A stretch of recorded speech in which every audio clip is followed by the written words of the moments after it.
Hi there. I'm a recent Anderson alum about 3 years ago, and I've started a business where we have a couple $1 million in revenue, and one of our biggest challenges is exactly what you mentioned, is identifying these people. And I'm wondering if you can talk a little bit more about identifying people to bring into the company to be these leaders and to be these executors in the company, and then also continuing to develop them once they're there, evaluating them and training them, and building them into better leaders. Well, clearly, you've got to find out your own screen as to what works. I went through that Paul Reed thing I talked about before. It worked for me. I finally could get enough information from that it worked. If I'm hiring from the outside, I want to know so much about why the person is leaving the last job. That's the best question I can ask. And I want to sit back after I ask them that and let them talk. And I want to listen to them. And I want to probe a little more and say, you mean the boss wasn't that good? And give me some more. You can learn more in the interviewing process by asking why the departure. Why would you be willing to come here even? What is wrong with where you are? So you're going to feel for the energy and the place. The guy said, look, I was in a place, I liked it, but I can do more here. I want to be in the start. And I think that at Fellow Enterprise, I can deliver this, and this to you. You'll know. You'll know they'll be right across from you, eyes glaring at you, passion in their voice, wanting the game. And you've got to sit there, you want them to just want it. That's how we do the training. Evaluation, I have this system that I propose, which is somewhat controversial, called differentiation. And I believe in it to my toes. I believe that there is a top 20, roughly. I'm talking directionally now. There is a middle of the company, the middle 70. The top 20, when you want to love, kiss, make them grow, you want to give them everything. You want them to know they're the best. And then the middle 70, you want them to know they can be in the top 20. They've got a chance to do this, and this. And you tell them why. And then I got a bottom 10. I just think they got to go. And they don't have to be fired. The great thing is, if you take the bottom 10, and you tell them they're in the bottom 10, and you lay out why they're there, they will go. Nobody wants to hang around in the bottom 10. Now, you can't have a system that gives them 2 or 3% increases that they get as a head fake that confuses them. Okay? Because you're a time manager. Let me tell you, any one of you that keeps non-performance isn't a time manager. You're a cowardly, weak manager. And anyone that parades around with that story of kindness, and journalists, what are their minds when they talk like this? They go out of their minds over this discussion. You are doing them a favor. Because when you do it when they're early in their career, when anybody graduating from here has got functions. So let them know where they can, what's wrong with them here, but they can go elsewhere and they can grow and do things. And so, what is the worst thing in the world that occurs when you don't have evaluations? What is the worst thing that happens is a recession comes or a downturn comes. The boss comes striding, the kind boss, he comes striding into the office and says, Mary Jo, you both have to leave now, we're going to cut costs, we're going to get 15% of the cost up. Mary Jo said, why us? Because you weren't very good.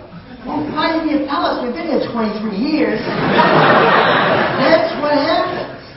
And that's why people are disgusted with corporate America at times. That's why there's disgruntlement. That's why there's all these things.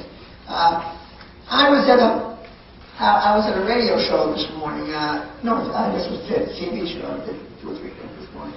I was at a TV show, and the anchor, after the show was over, said, this damn place we worked in, he said, we're doing great, and our ratings are good, but they keep telling us that because the parent company is having problems, we can't get a raise.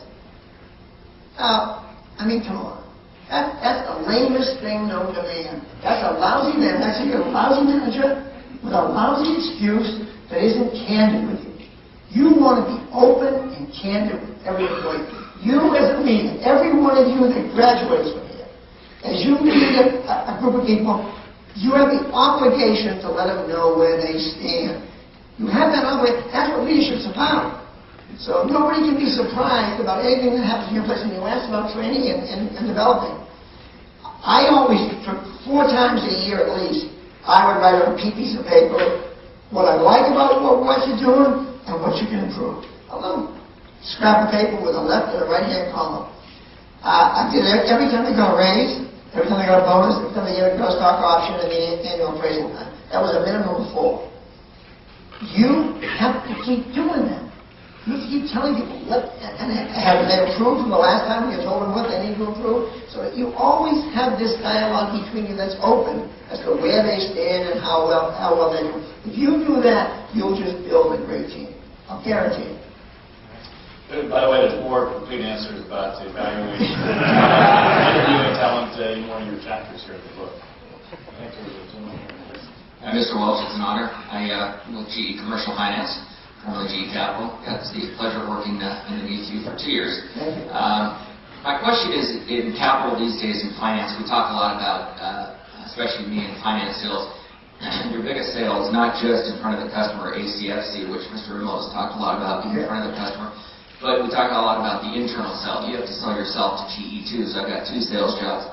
And my question is what is your best advice for moving ahead, getting that next job that you want, assuming you're doing all the right things, you're overperforming and all that stuff? What is the best advice, the simplest advice for getting that next job?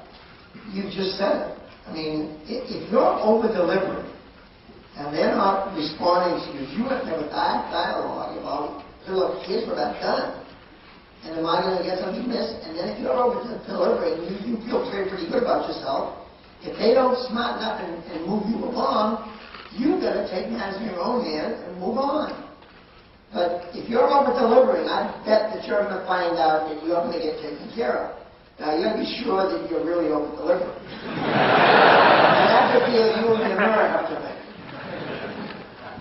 But clearly, that is the answer.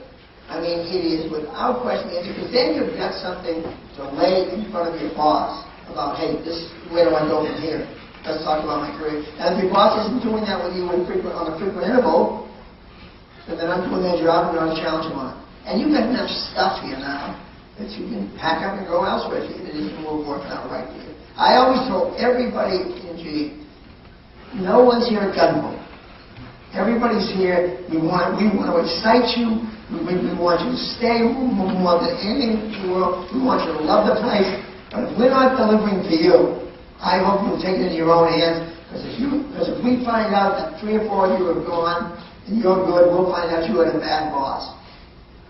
And so, from my point of view, it's healthy when good people are always challenging the system and taking matters in their own hands if they have to. But generally, you don't have to. Generally, if you're over the delivering a good human resource system, you'll make out.